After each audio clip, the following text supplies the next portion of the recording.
अस्सलाम वालेकुम पाकिस्तान, मैं हूं Maliha Hashmi. Welcome to power show with Maliha Hashmi. नाजरीन, पाकिस्तान की सियासत भी बहुत दिलचस्प मरहले में दाखिल हो चुकी है और दीगर मामलात भी अब बहुत संगीन मरहले में दाखिल होते जा रहे हैं। अब बिल्कुल डिसाइसिव मोड पर आ गई हैं चीज़ें। अब डू और डाई सिचुएशन है। जिसने पलक झपकी वो मैच हार जाएगा। 2.5 साल गुजर गए, पाकिस्तान की अवाम ने इमरान खान की हुकूमत को, जिन्होंने वोट किया वो भी और जिन्होंने वोट नहीं भी किया वो भी, अब तक तो बहुत हद तक मार्जिन देते चले आए। लेकिन अब इमरान खान की हुकूमत के लिए एक एक दिन अवाम बहुत गौर से माइक्रोस्कोपिक जो जिसे कहते हैं व्यू, वो रखकर उनकी परफॉर्मेंस को एनालाइज कर रहे हैं। और 2.5 साल बाद वो जस्टिफिकेशंस काबिल कबूल नहीं होंगी जो पहले 2.5 साल में लोगों ने सुन ली। कोविड भी आ गया तो बहुत हद तक चीज़ें अंडरस्टैंडेबल थी कि मईशत क्यों चोक होती रही, क्या मसले मसाइल रहे। लेकिन अब मार्जिन ना हुकूमत के पास रहा है और ना ही ऑपोजिशन के पास रहा है, जिनको अगर कोई उम्मीद की नज़र से देख भी रहा था सितंबर 2020 में जब इन्होंने अपनी पीडीएम बनाई, तो वो ऐसी टूट फूट का शिकार हुई और इमरान खान को घर भेजने के ख्वाहिशमंद अब एक दूसरे को सिलेक्टेड कह रहे हैं। ब्रॉडशीट की तहकीकात भी नाज़रीन अब मंतकी अंजाम तक पहुंच गई हैं। उन पर प्रोग्राम के आखिरी हिस्से में बात करेंगे इंशाल्लाह। इस वक्त हमारे साथ मौजूद हैं वफाकी वजीर तालीम जनाब शफकत महमूद साहब। से जानने की कोशिश करते हैं कि किस तरफ चीज़ें जा रही हैं और तालीमी इदारों की तालीम के मैदान में क्या शिकायत सामने आ रही हैं, क्या चैलेंजेस हैं और एहतसाब कहाँ तक पहुँचा है। शफकत साहब, thank you very much for joining us. Welcome to the show. जी शुक्रिया जी। जी शफकत साहब, सबसे पहले तो मैं आपसे पूछना चाहूंगी, क्योंकि आपकी वजारत बच्चों की बहुत फेवरेट हो गई है। जब आप उनके इम्तिहानात के हवाले से उनकी फेवर में कोई फैसला करते हैं तो बच्चे आपके हक में मीम्स बनाते हैं और बहुत खुश होते हैं, जबकि अगर कोई फैसला उनकी मर्जी के खिलाफ आ जाए तो वो कहते हैं कि शफकत साहब कुछ शफकत कीजिए। सो बतौर वजीर तालीम आपको इस 1 सवा 1 साल में क्या मुश्किलात, क्या बड़े चैलेंजेस का सामना रहा? देखें, जब से कोविड आई तो हमें तालीम के मैदान में तो बेपनाह प्रॉब्लम्स नजर आए। उसमें मिसाल के तौर पे जब स्कूल बंद करने थे, ये फैसला करना कि कब बंद करने हैं, कब खोलने हैं, और ये भी बहुत बड़ा फैसला था। इम्तिहानात के बगैर पिछले साल हमने 9वीं 10वीं 11वीं 12वीं के बच्चों को पास किया। वो एक बड़ा मरहला था कि किस तरीके से ये सारा कुछ करें। उसके बाद फिर नवंबर में दोबारा खोला, फिर सितंबर में खोला, नवंबर में फिर दोबारा बंद किया। तो ये तो बहुत बड़े चैलेंजेस थे कि बीमारी के साथ साथ रिएक्ट कैसे करना है। उसके बाद हमें ये भी चैलेंजेस थे कि तालीम के, क्योंकि सिलसिला बंद था, तो इसलिए हमने एक टेली स्कूल शुरू किया, एक रेडियो स्कूल शुरू किया और मुख्तलिफ ऑनलाइन तरीके जो पढ़ाने के थे वो शुरू किए। ठीक। अभी फिर चैलेंज ये जो थर्ड वेव आई है, इससे और चैलेंजेस आ गए हैं, क्योंकि स्कूल हमें बंद करना पड़े। अभी ए लेवल के इम्तिहान 26 से शुरू हो रहे हैं, उसके बाद ओ लेवल के हैं, उसके बाद हमारे 9, 10, 11, 12 के इम्तिहान हैं। साथ बीमारी जो है वो भी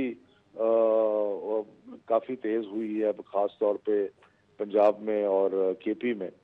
तो इसलिए ये भी बहुत बड़ा चैलेंज है कि बच्चों को पिछले साल भी इम्तिहान नहीं हुआ, इस साल भी नहीं हुआ, तो जो हम जनरेशन ये बगैर इम्तिहानों के निकलेगी उसका कैसे होगा। और 9वीं 10वीं 11वीं 12वीं को पिछले साल तो हमने 1 साल पहले के इम्तिहानात की बुनियाद पे पास किया था, अब तो 1 साल पहले की बुनियाद भी मौजूद नहीं है। बिल्कुल बिल्कुल ठीक। तो इसलिए काफी मुश्किल सूरत हाल है। बिल्कुल ठीक है।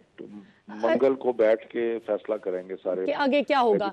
अच्छा शफकत साहब, एजुकेशन मिनिस्टर्स और हेल्थ मिनिस्टर्स। जी बिल्कुल। अच्छा मिनिस्टर साहब, ये बताइए कि ऑनलाइन एग्जाम्स के हवाले से बड़ी दो मुख्तलिफ आरा पाई जाती हैं। कुछ लोग कहते हैं कि भाई जान बचाना ज़रूरी है, लिहाजा जैसा तैसा स्टैंडर्ड भी कॉम्प्रोमाइज़ होता है अगर तालीम का तो कोई बात नहीं, हम ऑनलाइन एग्जाम्स और ऑनलाइन तालीम, तर्ज तालीम पर ही रिजॉर्ट किए रखें तो बेहतर है। जबकि दूसरी तरफ आई एम श्योर बहुत से ऐसे लोग हैं जो शिकायत भी करते हैं कि ऑनलाइन ही क्यों, और अगर बाकी इतने सारे काम हो रहे हैं तो बच्चों को स्कूल भेजने में क्या मसला है। तो मेरे यहाँ पर 2 सवाल हैं। एक तो ये कि आपकी बहैसियत वफाकी वजीर तालीम, आपको क्या लगता है कि ऑनलाइन तर्ज तालीम किस हद तक इफेक्टिव रहा इस पूरे 1 साल में, और दूसरा ये कि वो लोग जो इस तर्ज तालीम से इत्तेफाक नहीं करते उनको फिर समझाने के लिए आप क्या तरीक़ेकार इख्तियार करते हैं? देखिए जी, ऑनलाइन तो एक मजबूरी है ना, क्योंकि जब स्कूल कॉलेज बंद हो गए तो फिर और क्या करते हैं। तो उसमें ऑनलाइन करना पड़ा। और लेकिन उसमें प्रॉब्लम्स बड़े आए। उसमें प्रॉब्लम दो किस्म के थे। एक तो ये कि हर जगह ऑनलाइन इंटरनेट मौजूद नहीं था। जहाँ इंटरनेट मौजूद नहीं था वहाँ तो ऑनलाइन पढ़ाई हो ही नहीं सकती थी। फिर ये जो वेल ऑफ स्कूल्स हैं, ये यूनिवर्सिटीज में तो ऑनलाइन हो गई लेकिन जो हमारे गांव हैं और जो दूर अफ्तादा स्कूल हैं उनमें तो कोई ऑनलाइन का सिलसिला ही नहीं। बिल्कुल। तीसरा ये था कि हमारे असातिज़ा जो है उनको कोई प्रैक्टिस नहीं थी, कोई तजर्बा नहीं था ऑनलाइन का। तो जहाँ मौजूद था भी वहाँ भी बड़े प्रॉब्लम आए, क्योंकि बच्चों को समझ नहीं आती थी और बच्चों को जिस तरीके से वो पढ़ाना ऑनलाइन होता है उसकी ट्रेनिंग नहीं थी। वो अब आहिस्ता आहिस्ता कुछ बेहतर हो रही है। आप लोग ट्रेनिंग्स वगैरह करवा रहे हैं टीचर्स की कोई ट्रेनिंग्स वगैरह इस सिलसिले में करवा रहे हैं ताकि वो बेहतर तरीके से, क्योंकि अभी तो कोई पता नहीं है कि अल्लाह माफ करे कब तक चलेगा सिलसिला कोविड का। थोड़ी बहुत ट्रेनिंग की है सूबों ने, लेकिन अब हमारा इरादा है कि मजीद बहुत सारी ट्रेनिंग करनी पड़ेगी, क्योंकि ऑनलाइन अब तालीम जो है ना वो अगर बीमारी खत्म भी हो जाए जी तो फिर भी एक जगह बन गई है ऑनलाइन तालीम की, जिसके लिए बड़ा जरूरी है कि टीचर्स की ट्रेनिंग की जाए। बिल्कुल ठीक है।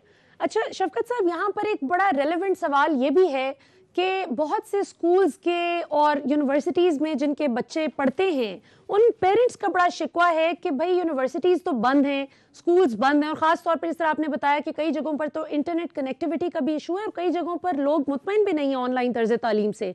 तो वो ये कहते हैं कि फ़ी चार्ज ही क्यों की जा रही है, बजाय इसके कि हमें कंसेशन दिया जाए।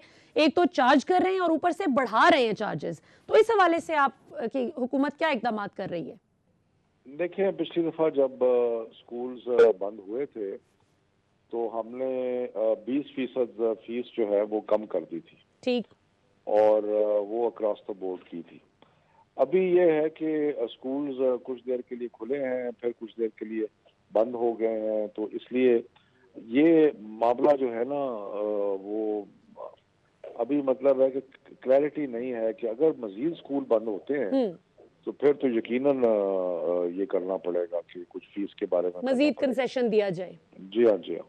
ठीक है। और ट्यूसडे को जो आपका इजलास होगा, तमाम सूबाई वज़रा भी उसमें शामिल होंगे जैसे कि आपने बताया एनसीओसी में, उसमें आपको क्या लग रहा है, अब आपकी एक अपनी क्या असेसमेंट है कि ये महीना 2 महीने अंदाजन कितनी देर तक मजीद स्कूल्स बंद किए जाने का इम्कान है? देखिए, इसका मैं अभी तो कुछ नहीं कह सकता। ये तो जब मीटिंग होगी और मीटिंग में सारे हेल्थ मिनिस्टर और सारे एजुकेशन मिनिस्टर्स बैठेंगे, तो जब बैठ के हम तज्जिया करेंगे और हालात को देखेंगे, अल्टीमेटली आप ये कह लें कि जो ज्यादा फैसला जो होगा उसमें हेल्थ की बुनियाद पे ज्यादा फैसला होगा। बिल्कुल ठीक है। अच्छा, आखिर में शफकत साहब मैं आपसे आखिरी सवाल ये पूछना चाहूंगी कि आप लोग एहतसाब के नाम पर वोट लेकर आए और यही एक मेन वजह थी कि जिसकी वजह से लोग इमरान खान साहब को अल्लाह की तरफ से आखिरी उम्मीद देखते थे कि वो पाकिस्तान के निज़ाम को ठीक कर सकते हैं। लेकिन अब 2.5 साल में हम ये देखते हैं कि केस पर केस तो बनता चला गया, लेकिन वो कोई मंतकी अंजाम तक नहीं पहुंचे। और फिर ये कि वो पुराने चेहरे जो इस निज़ाम का बेड़ा गर्क करने में मेनली रिस्पॉन्सिबल हैं, उसके लिए आप लोग एक एक करके, कोई कसर रह ना जाए, कोई शख्स ऐसा रह ना जाए जो आपकी टीम में इंक्लूड ना हो। अभी शौकत तरीन साहब का भी हम सुन रहे हैं जो पीपल्स पार्टी के दौर में वजीर खजाना रह चुके हैं और उनके दौर में एवरेज इन्फ्लेशन 16% पर थी, 52% उन्होंने पेट्रोल पर टैक्स लगा रखा था, lowest tax to GDP ratio थी उनके दौर में, और कोई कोविड भी नहीं था, कुछ नहीं था, कोई ऐसी वबा नहीं थी, फिर भी 1% से भी कम उनका 0.4% पे उस वक्त का जीडीपी ग्रोथ रेट था पाकिस्तान का जब वो वजीर खजाना थे। सो ऐसे साहब को आप क्यों लाना चाह रहे हैं?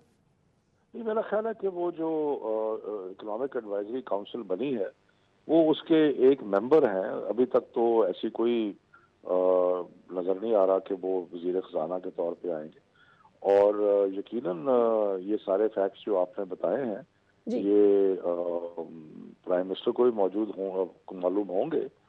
तो लेकिन ये है कि बड़े एक्सपीरियंस बैंकर हैं, बहुत देर से पाकिस्तान की इकोनॉमी में उनका एक रोल रहा है। सर, तो अपना बैंक उनका डूब गया क्या?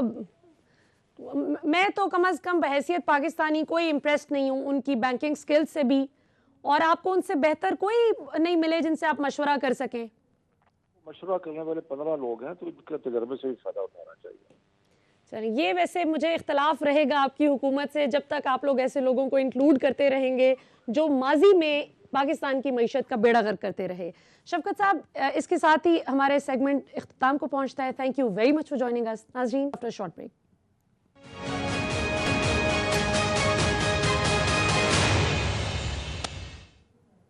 वेलकम बैक नाज़रीन। बात करेंगे ब्रॉडशीट केस की इंक्वायरी रिपोर्ट पर जो अब फाइनली मुकम्मल हो गई है। और हमने देखा कि जिस वक्त ये तहकीकात शुरू हुई थी तो उस वक्त इस पूरे कमीशन को जो हेड कर रहे थे जनाब जस्टिस रिटायर्ड अजमत सईद शेख साहब, उनके हवाले से हमने देखा कि अपोजिशन जमातों ने खूब उन पर हमले भी किए और बहुत एतराज़ात उन पर उठाए गए।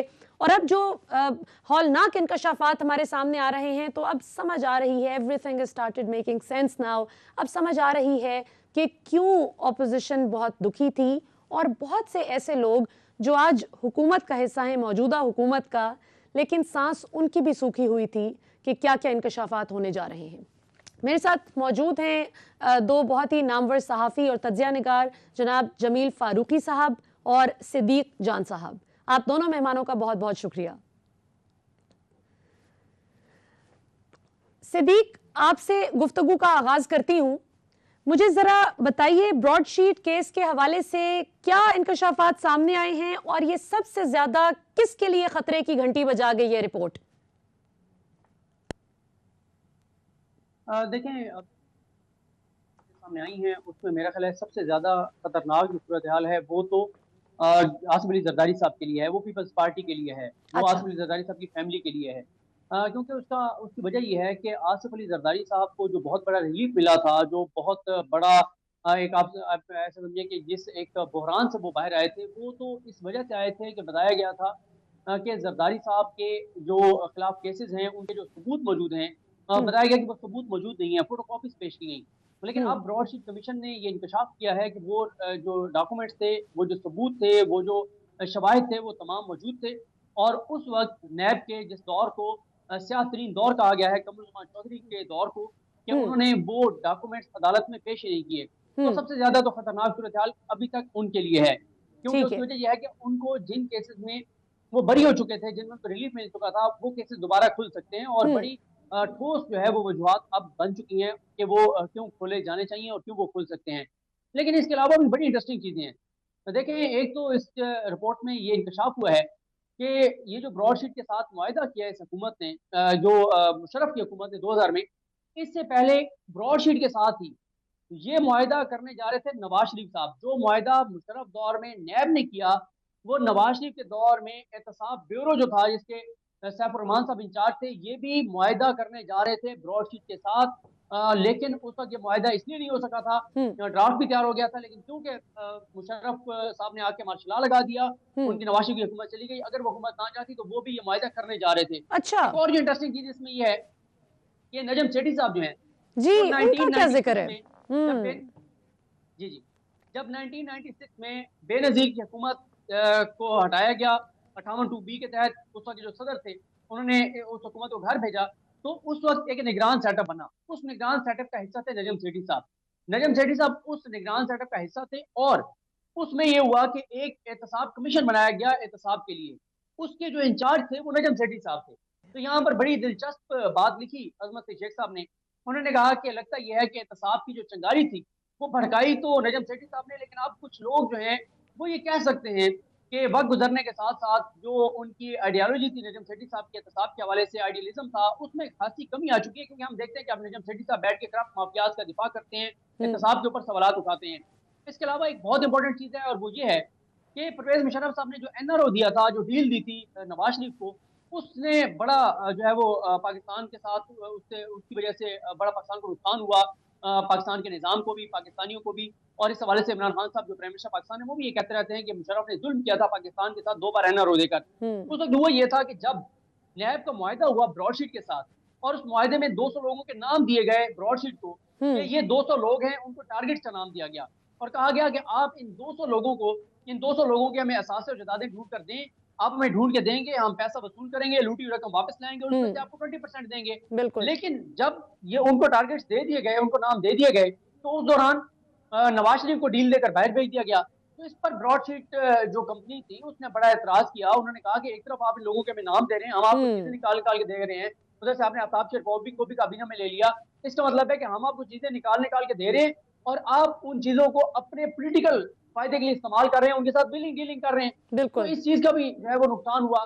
बाकी तो आप बहुत इस पे सुन चुके हैं कि जो ब्यूरोक्रेसी का किरदार था उस वक्त से लेकर आज तक, उस वक्त भी प्रॉपर मुआयदे नहीं किए गए, नहीं देखा गया पाकिस्तान का कितना नुकसान है, पाकिस्तान के फायदे में है या नहीं है। बिल्कुल चीजों सही। में अभाम था, इतना बड़ा मुआयदा करते जा रहे हैं, बगैर सोच समझ के आपने कर दिया, फिर उसको खत्म भी आपने गलत तरीके से कर दिया, फिर आपने $15 लाख भी गलत बंदे को गलत दे दिए। तो ये वो चीज है जो पाकिस्तान में ये सिद्दीक, मैं इस पे वापस दोबारा आपके पास आना चाहूंगी। यही मेरा अगला सवाल भी आपसे है, जो अब मैं जमील से जरा एक सवाल कर लूं, उसके बाद फिर I will come back to you, कि ये क्या इतने ही बच्चे थे, शीरख्वार बच्चे थे, जिनको पता नहीं चला कि इन्होंने इस ब्रॉडशीट को पैसे नहीं देने थे और उसको दे दिए, और वो भी अपने जाती पैसे नहीं, पाकिस्तान के कौमी खजाने के पैसे।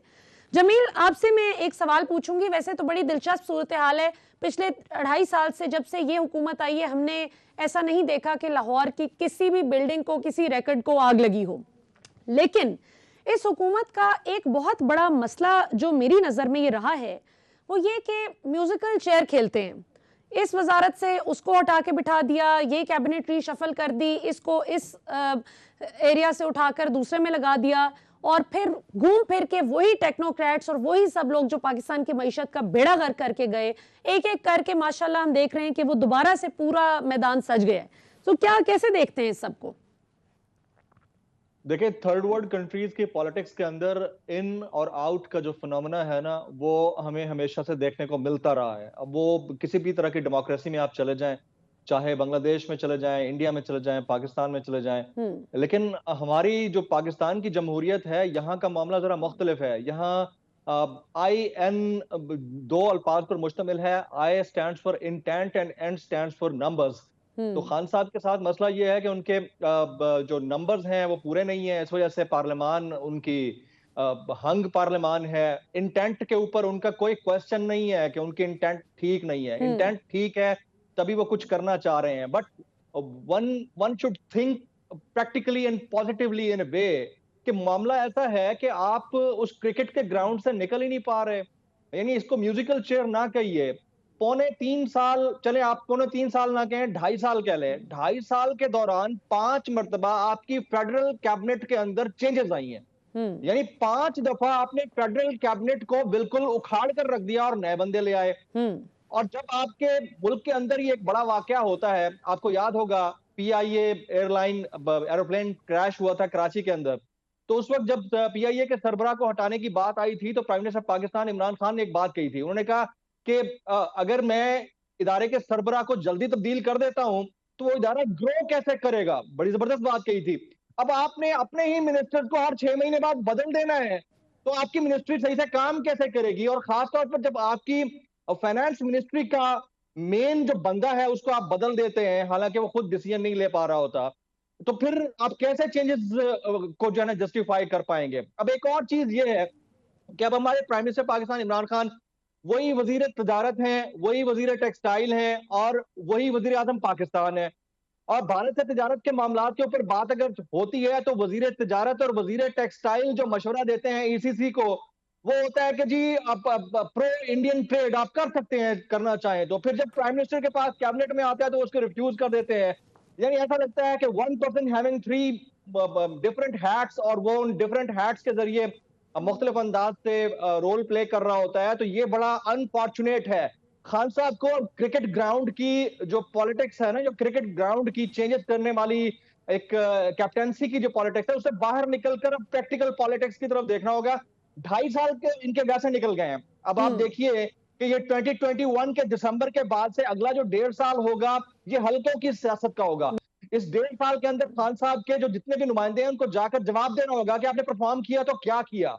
अब ये जो 1 साल इनके पास है, जो 2021 का, इस 1 साल के दौरान भी अगर ये इस तरह की चेंजेस करते रहे और चेंजेस के बाद फिर यू टर्न लेते रहे, और फिर आप ही के अपने नुमाइंदे जो कि अब आपके बड़े क्लोज हैं, यानी मैं गवर्नर पंजाब चौधरी सरवर की बात करता हूं, वो आपको ये कहेंगे खान साहब आप डिसीजन लेने से पहले 10,000 दफा सोचा करें, क्योंकि कायदे आजम भी जब डिसीजन लेते थे तो 10,000 दफा सोचकर उसके बाद प्रैक्टिकली एक डिसीजन लेते थे और उस पर डट जाते थे। तो मेरे ख्याल में खान साहब को अब डट जाने वाला फार्मूला अपनाना होगा।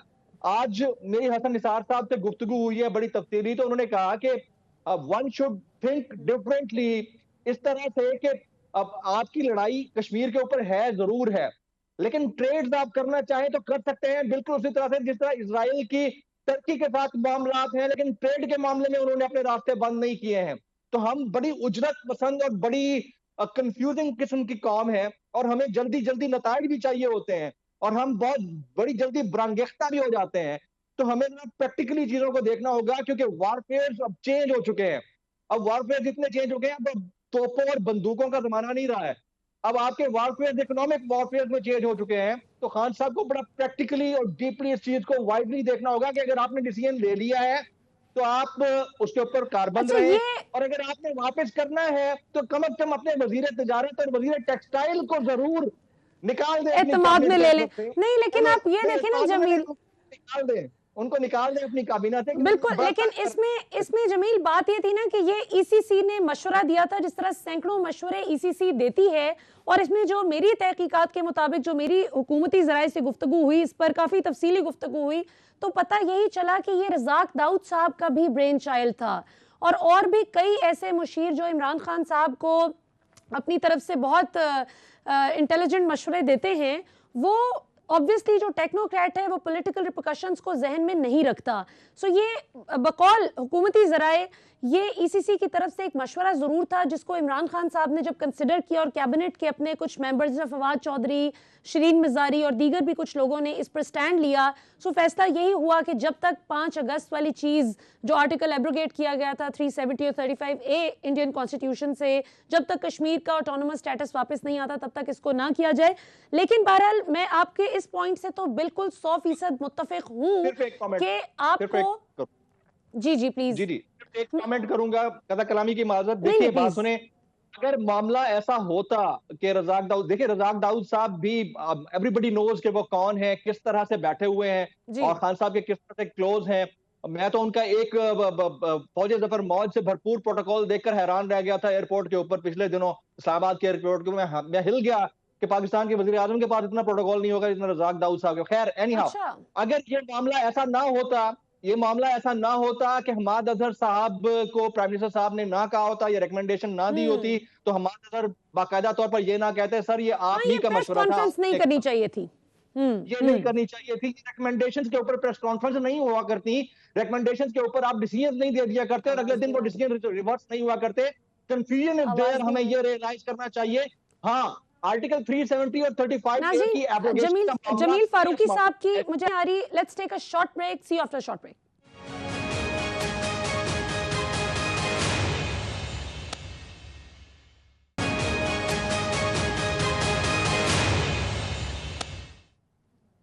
वेलकम बैक नाज़रीन। ब्रेक से पहले बड़ी दिलचस्प गुफ्तगू हो रही थी कैबिनेट रीशफल के हवाले से भी और ब्रॉडशीट केस के हवाले से भी। सिद्दीक, इससे पहले कि हम ब्रॉडशीट केस पर दोबारा से बात करें, मैं आपसे भी पूछना चाहूंगी कि क्या खबरें हैं इस्लामाबाद में, कोई कैबिनेट रीशफल की हवा चल रही है? देखिए मसला ये है कि यहाँ पर हर 10वें रोज कोई ना कोई खबर आती है। पिछले 2.5 वर्षों में कम से कम को 73 बार खबर आई कि उस्मान बुज़दार को तब्दील करने का फैसला कर लिया गया है, लेकिन वो तब्दील नहीं हुए। बाकी मेरा ख्याल है कि खान साहब वोट लेकर आए हैं, वो वज़ीर आज़म हैं और उनको ज़्यादा फिक्र होनी भी चाहिए, ज़्यादा फिक्र है भी सही। और वो कामयाब होंगे तो किसी टीम मेंबर की वजह से कामयाब होंगे तो भी क्रेडिट इमरान खान को जाएगा, अगर किसी टीम मेंबर की वजह से नाकामी होगी तो भी उसका इल्ज़ाम इमरान खान पर जाएगा। तो मेरा ख्याल है कि वो अगर कहीं पे देखते हैं कि कोई बंदा डिलीवर नहीं कर रहा तो ये उनका इख्तियार है, इस्तेहकाक है कि वो उसको हटाते हैं, चेंज करते हैं। लेकिन 5 साल बाद जहाँ जहाँ पर नाकामी होंगी उन तमाम नाकामियों के जिम्मेदार इमरान खान होंगे और जहाँ जहाँ पे कामयाबी होंगी जिसकी वजह से भी होंगी उसका क्रेडिट इमरान खान को जाएगा। बाकी इमरान खान साहब अनप्रेडिक्टेबल हैं, खबरें आती रहती हैं। काबीना के अंदर भी जिन लोगों का एक दूसरे के साथ इख्लाफ है वो भी खबरें लीक करते रहते हैं, वो उनके खिलाफ चलवाते हैं, वो उनके खिलाफ चलवाते हैं, इसको हटा रहे हैं, इसकी बेइज्जती हुई, इसकी कारकर्दगी ठीक नहीं है, चलवाते रहते हैं। और दूसरा मैं मुख्तसर ये कहना चाहूँगा कि जो इंडिया के ऊपर बात हो रही थी इससे पिछले सेगमेंट में, इंडिया के हवाले से जो चीज़ें चल रही हैं वो बिल्कुल वो नहीं है जो कि हम यहाँ पर बैठ के डिस्कस कर रहे हैं या जो सोशल मीडिया और मीडिया के ऊपर डिस्कस हो रही हैं, वो चीज़ें मीडिया और इससे बहुत ऊपर की हैं। ये तो पता नहीं कुछ बरसों बाद जब कोई किताब लिखेगा तो ये चीज़ें फिर कई बरसों बाद सामने आती हैं कि उसका क्या चल रहा था, क्यों ये ऐलान किया गया था, क्यों ये ऐलान वापस किया गया था। तो ये बड़े सतह के फैसले हैं। हाँ, ये ज़रूर है कि हुकूमत को इस पे सुर्खी हुई और एक अजीब सी सा माहौल बन गया। लेकिन इंडिया के हवाले से बहुत बड़े लेवल पे इस वक्त बड़ी बारीकी के साथ चीज़ों को देखा जा रहा है, लम्हा बलम्हा किस तरह से क्या करना है। तो चीज़ें उस तरह से नहीं है जिस तरह से मीडिया पे हम बैठ के डिस्कस कर रहे हैं या इसको सोच रहे हैं, देख रहे हैं। देखने वाले इसको किसी और तरह से देख रहे हैं और वक्त आने पर शायद ये चीज़ें सामने भी आएँ। ठीक है, यहाँ पे ये बड़ी एक इंटरेस्टिंग बात है, ये जैसे आपने इंडिया के हवाले से भी बात की, इसमें कोई शक नहीं है कि अवाम के सेंटिमेंट्स एक और चीज़ हैं, कुछ प्रैक्टिकली अगर बंदा चीज़ों को देखे तो वो कुछ और होती हैं।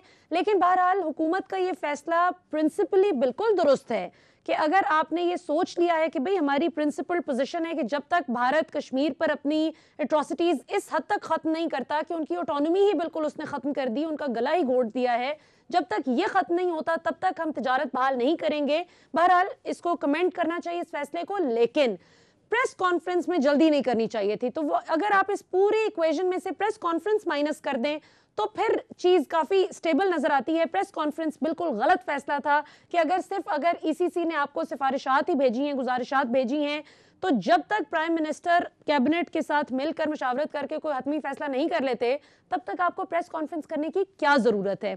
जमील, आपसे पूछना चाहूंगी, आपको कोई खबर मिल रही है कैबिनेट रीशफल की, और आपकी नज़र में ये कितना इफेक्टिव है कैबिनेट रीशफल करना? और वैसे एक दिलचस्प बात यह है कि रज़ाक दाऊद साहब की आप बात कर रहे थे, नदीम बाबर साहब पे हम पूरा साल शोर मचाते रहे कि फारिग कर दें। रज़ाक दाऊद साहब पर तो मैं बहैसियत खुद ये बात करती रही कि वो गलत मशवरे दे रहे हैं, बिजनेस टाइकून्स के इंटरेस्ट को प्रोटेक्ट कर रहे हैं काबीना में बैठकर, लेकिन अभी तक वो माशाल्लाह अपनी कुर्सी पर जूं के तू मौजूद है। Your take. देखें मलिहा, कैबिनेट रीशफल, इसमें कोई शक नहीं है कि प्रोगेटिव तो एग्जेक्टिव का है और एग्जेक्टिव अथॉरिटी इस वक्त आपके मुल्क के अंदर प्राइम मिनिस्टर ऑफ पाकिस्तान है। अब अच्छी बात है वो कैबिनेट रीशफल करते हैं, करते रहें। अब कौन सी मिनिस्ट्री चेंज होती है, कौन सा मिनिस्टर आता है, कौन सा चला जाता है, ठीक बात है। और ये भी बात ठीक है कि कोई अगर फायदा देगा तो क्रेडिट खान साहब को जाएगा, नहीं देगा तो डिसक्रेडिट भी खान साहब को जाएगा। लेकिन एक सवाल मैंने पूछा था जब प्राइम मिनिस्टर पाकिस्तान इमरान खान से इंटरव्यू किया, तो मैंने उनसे पूछा था कि अब्दुल हफीज शेख साहब तो माजी की हुकूमतों में भी आमरों के साथ भी और जमहूरी कुव्वतों के साथ भी उनके मुशीर या वजीर खजाना के तौर पर काम करते रहे, तो क्या ऐसी चेंज है कि वो आपके साथ काम कर रहे हैं और वो ठीक काम करेंगे? तो खान साहब ने एक जुमला दिया था, उन्होंने कहा था कि I am the prime minister of the country और डायरेक्टिव और पॉलिसी मेरी चलती है। तो बिल्कुल ठीक है, डायरेक्टिव और पॉलिसी अगर उनकी चलती है तो शिबली फराज साहब कौन होते हैं टीवी पर आकर ये कहने वाले कि अब्दुल हफीज साहब ने बतौर वजीर खजाना या मुशीर खजाना डिलीवर नहीं किया, नाकामी की वजह से खान साहब ने उनको हटा दिया। अब इसमें दो सवाल उठते हैं, या तो खान साहब जो बातें कहते थे उसको मुशीर खजाना मान नहीं रहे थे, या दूसरी बात यह है कि खान साहब का डायरेक्टिव नहीं था, डायरेक्टिव मुशीर खजाना का अपना था, पॉलिसी उनकी थी। तो ये वो कंफ्यूजन है जिस कंफ्यूजन से खान साहब को, उनकी कैबिनेट को और उनके खिलाड़ियों को निकलना होगा।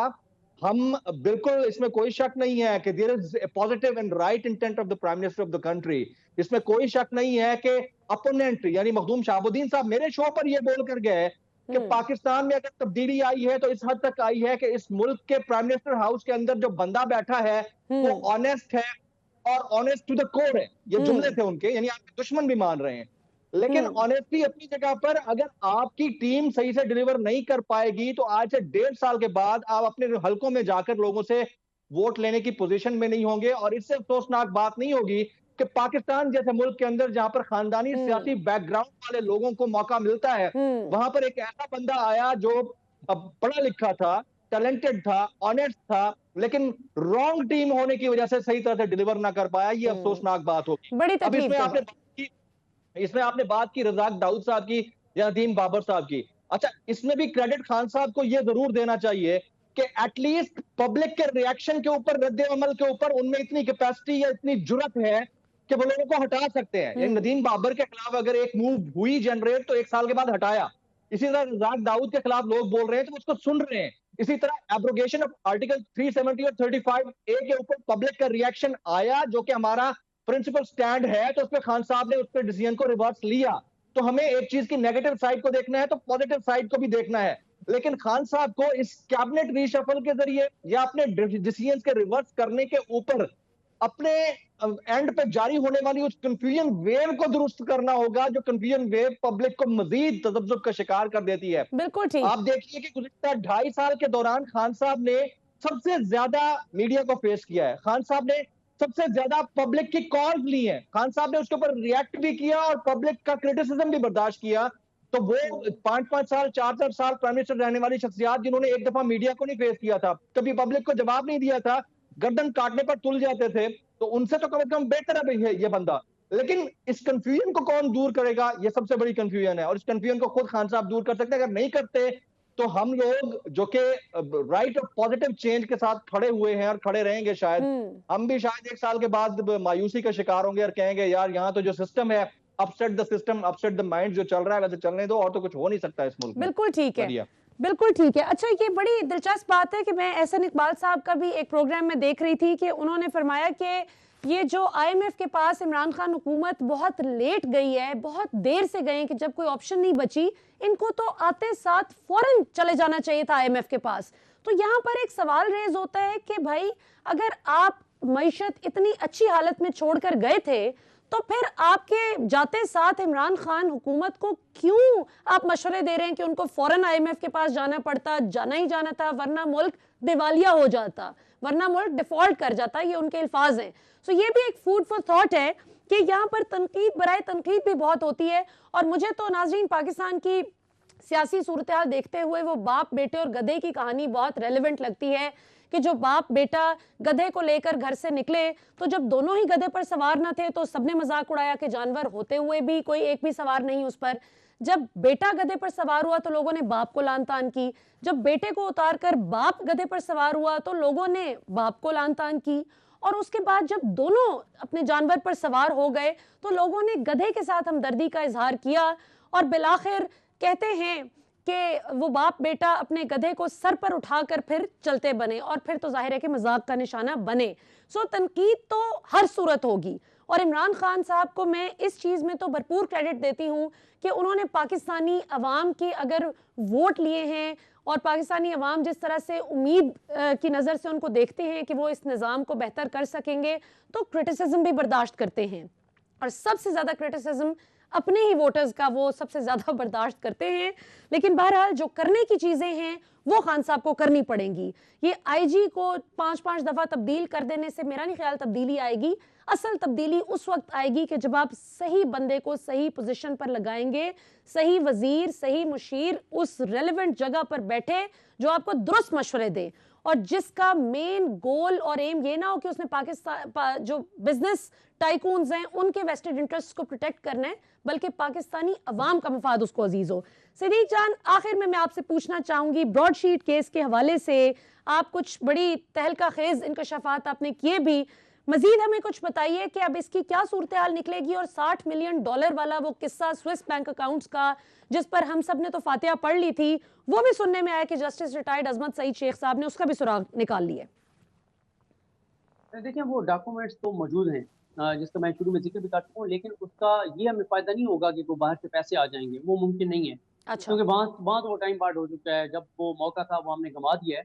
लेकिन ये जरूर है कि पाकिस्तान में जरदारी साहब को जो है वो इस पर सजा हो सकती है, उनकी तायात नाअहली हो सकती है, उनका केस दोबारा खुल सकता है।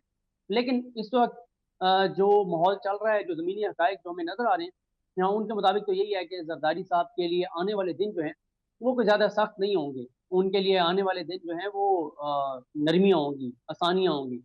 क्योंकि अभी जो उन्होंने जिस तरह से PDM को जिस तरह से उन्होंने उसके ऊपर हमला किया है, जैसे उसके ऊपर खुदकुश हमला किया है और उसको तबाह और बर्बाद किया है, तो मेरा ख्याल है कि अब उससे उनको समरात शायद किसी हद तक मिले, और शायद उस तरह से ना उनके केसेस जो हैं वो खुले जाएं। हालांकि खुलने तो चाहिए, बड़ी दुख की बात है, चाहिए, उनको करना तो चाहिए नहीं, लेकिन ज़मीनी हकीकत मैंने। लेकिन सदीक देखे ना, हुकूमत तो इतनी पुरज़्म दिखाई देती है कि हम एहतसाब करने के लिए आए हैं। तो अगर आप एहतसाब करने के लिए आए हैं तो फिर आपका मेन गोल ये PDM में लड़ाई हो गई है अचीव करना तो नहीं होना चाहिए ना। वो तो खुद ही से लड़ रहे हैं, आपका मकसद तो है कि चुन चुन के जो गलत है उसको पकड़े। देखिए, मसला ये है, इमरान खान साहब कहते भी रहे कि मैं NRO नहीं दूंगा, वो तो नहीं देंगे, लेकिन इमरान खान के मातहत अदालतें नहीं है, नैब इमरान खान के मातहत नहीं है। अगर नैब किसी का केस खोलना ही नहीं चाहता, नैब का अदारा, तो इमरान खान क्या कर सकता है? नैब का अदारा अदालत में अदालत से रुजू कर भी ले और अदालत ना सुने, इमरान खान क्या कर सकता है? और हमारा जो सिस्टम है, हमारा जो निज़ाम है, हमारे जो कवानीन है, ये सिर्फ और सिर्फ करप्ट माफिया को सपोर्ट करते हैं। ये कवानीन और आईनी जो शिकें हैं, वो वहां पर तो इस्तेमाल होती हैं जहां पे किसी करप्ट को, किसी लुटेरे को, किसी चोर को तहफ़्फ़ुज़ देना हो, रियायत देनी हो, फायदा देना हो, लेकिन वहां पर ये नहीं अप्लाई होती जहां पर किसी गरीब बंदे को कोई हकूक देने हो। पहले 40 आर्टिकल जो आवाम को हकूक देने की बात करते हैं, आवाम को जो उनके राइट्स हैं, जो उनकी सहूलियात हैं, जो रियासत को करना चाहिए, उसके ऊपर बात नहीं होती। हाँ, आगे बात होती है कवानीन पे शख्स को फायदा देकर बरी करने की बातें होती हैं, दोबारा केस ना खोलने पे बात होती है। वो कवानीन जो इनके हक में होते हैं उनका भरपूर इस्तेमाल होता है और बात भी होती है, लेकिन जो आवाम के हक में उस पर बात नहीं होती। तो मैं इसलिए कोई बहुत बड़ी कोई लोगों को होप्स नहीं देना चाहता कि जरदारी साहब के खिलाफ कोई केस खुल जाएंगे और ये हो जाएगा वो हो जाएगा। तो मेरा नहीं ख्याल कोई इतनी बड़ी कोई जरदारी साहब के हवाले से कोई खबर आएगी।